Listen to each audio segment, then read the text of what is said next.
Report, Trump to terrorize nation with 2024 announcement soon. If you lived through the years 2016 to 2020, you probably know that there are no fewer than 827,995,126 reasons why Donald Trump should never be allowed to be president again, including but in no way limited to, his penchant for extortion, his total disregard for human life, his affection for murderous authoritarians, and his history of unleashing fascist mobs on. Unfortunately, in February 2021, Republican senators chose not to bar him from ever holding office again, despite some of those senators admitting publicly that Trump was practically and morally responsible for the violent insurrection that took place, which leaves us in our current hell state, in which the former guy is apparently planning to announce a bid for 2024 soon. NBC News reports that Trump is bored at Mar-a-Lago and anxious to get back in the political arena,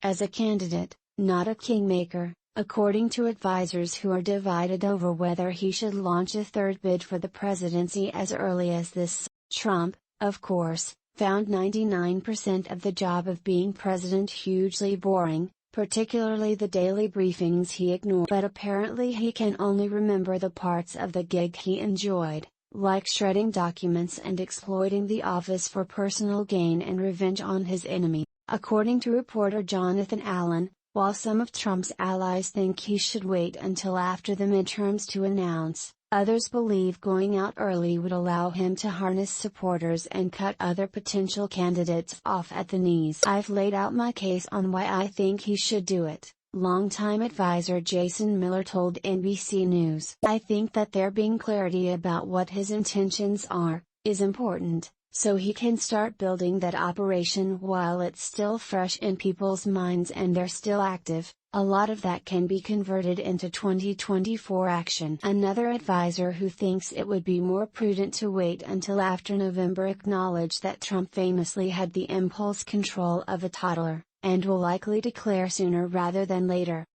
Two sources told NBC News that they had been told a possible announcement could come on July 4, though Miller claimed no date has been decided on. Last month, The New York Times reported that Trump has spoken to aides recently about declaring his candidacy this summer as a way to box out other candidates, which definitely sounds like something he'd do. Puck News' Tara Palmieri reported last week that she'd been told that if most of the candidates the ex-president has endorsed win their general elections, he'll announce in November. If they don't, he'd push it back to January or February 2023. Taylor Budowich, a spokesperson for Trump, issued a vague statement to Allen, saying, "America was strong, prosperous, and greatly respected under President Trump, and that's why he continues to have unprecedented strength through his endorsement record and the demand for his leadership." Obviously, many of those claims range from highly debatable to outright lies,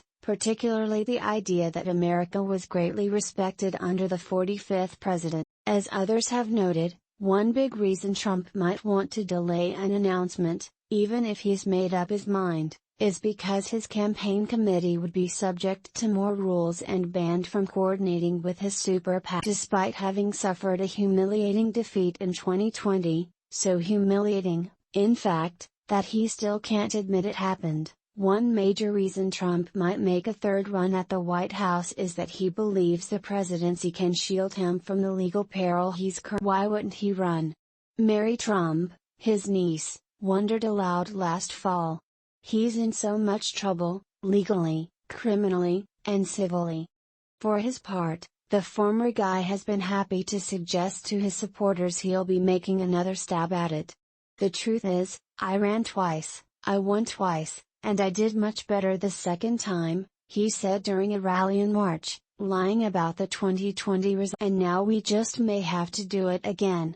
These reports, Trump trying to return to the White House, come amid yet further evidence that he has no business within 10,000 feet of 1600 Pennsylvania. On Friday, The New York Times reported that one day before the January 6 insurrection, Vice President Mike Pence's chief of staff alerted the Secret Service that the then president was going to put the then VP in grave danger thanks to the latter's refusal to block the certification of Joe Biden, which, as we know, is exactly what happened.